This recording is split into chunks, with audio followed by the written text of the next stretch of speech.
કેમ છે તમારી તબિયત? સારી છે. મને હવે મારા ઘેર જવા દો.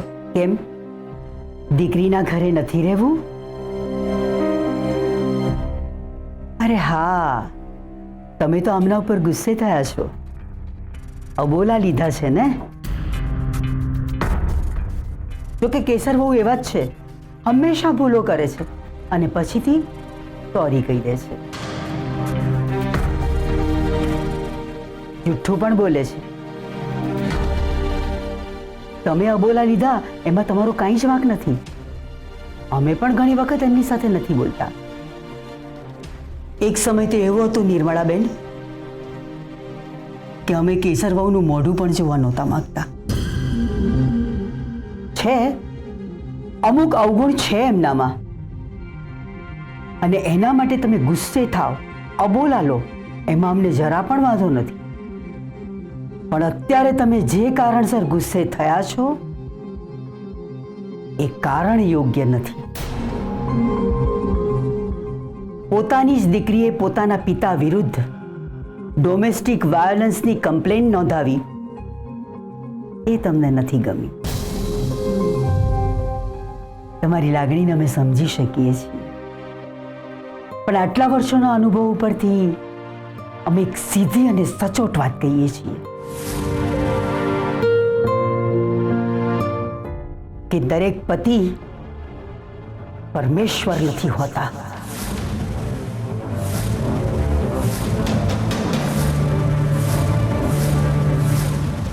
એક્ઝેક્ટલી, હું પણ મમ્મીને એ જ કહી રહી.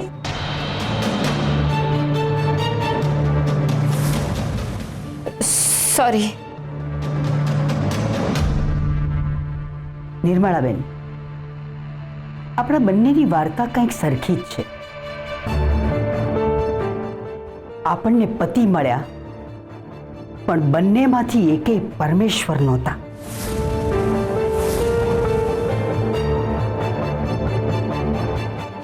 અમે અમરબા વનરાજસિંહ, પણ વનરાજસિંહ નામ લગાડતી વખતે અમને ક્યારેય ખુશી નથી થઈ.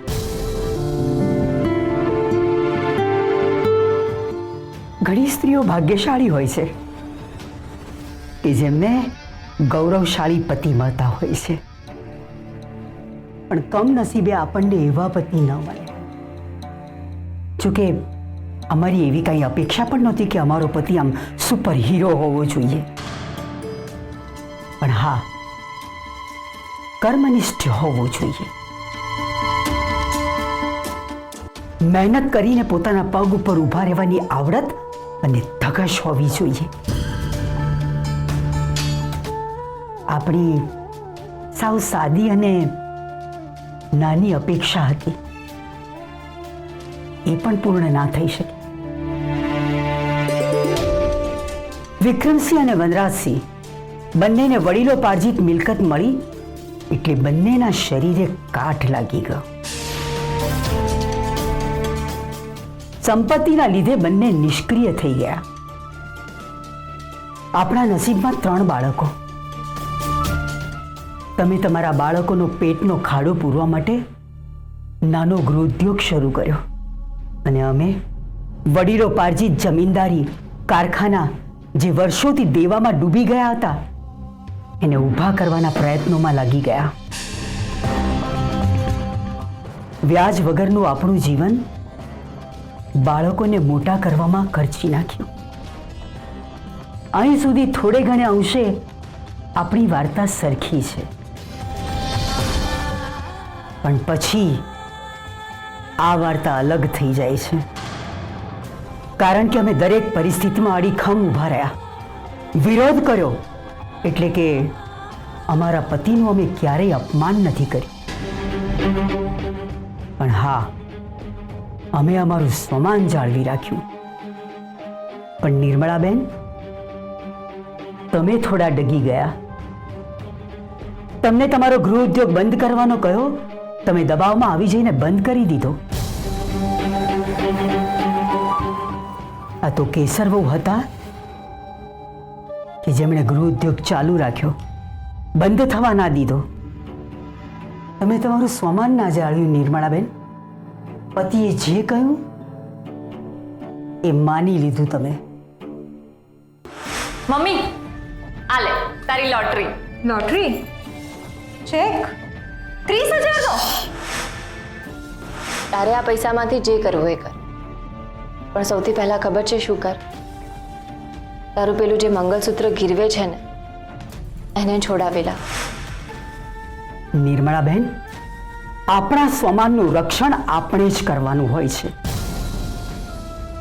રોજ ઉઠીને કોઈ આપણને મારતું હોય અને જો આપણે સહન કરી લઈએ તો એ ભૂલ મારનારની નહીં, આપણી છે. કારણ કે જ્યાં સુધી આપણે એને રોકીએ નહીં ને ત્યાં સુધી એને ભાન નહીં રહે કે આપણે ખોટું કરી રહ્યા છીએ. અને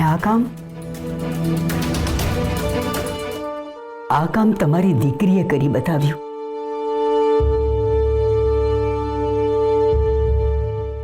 અમારી બહુ ઈચ્છા હતી કે અમારી પણ એક દીકરી હોય, પણ ઉપરવાળાને મંજૂર નહોતું.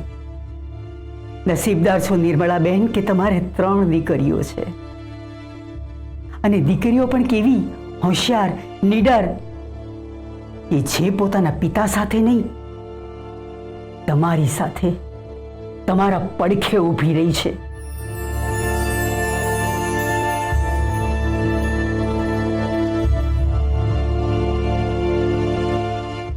અને આ તમારી નાની દીકરી, એને માટે તો હું શું કહું?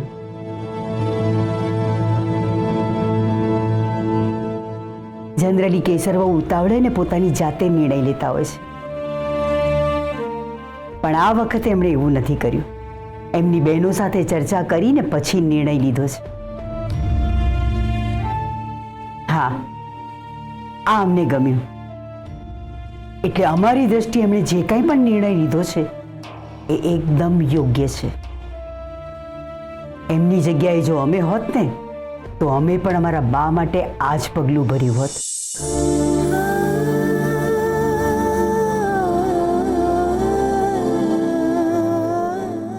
અમે તમને વિનંતી કરીએ છીએ નિર્મળાબેન કે તમારી દીકરી અને અમારી વહુ એનો હેતુ ખૂબ સારો છે, એટલે એની સાથેના અબોલા તોડો.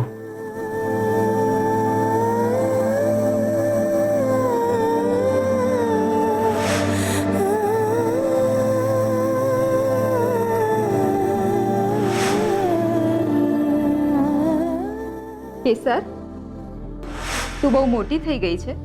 મમ્મીને ભેટવાનું મન નથી થતું?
વાહ, ફેન્ટાસ્ટિક! બહુ જ સરસ ચા બનાવી છે તમે.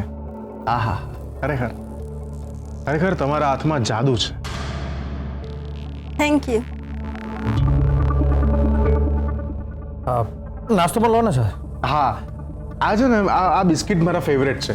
તમે પણ લો ને. અરે ના હું બિસ્કિટ નથી ખાતો. એકચ્યુઅલી એમાં મેંદો હોય છે ને. હા, મેંદો શરીર માટે નુકસાનકારક હોય. તો તમે કેમ? અમે ડોક્ટર હોય, અમારામાં રોગ પ્રતિકારક શક્તિ હોય, એટલે અમને કંઈ ના થાય.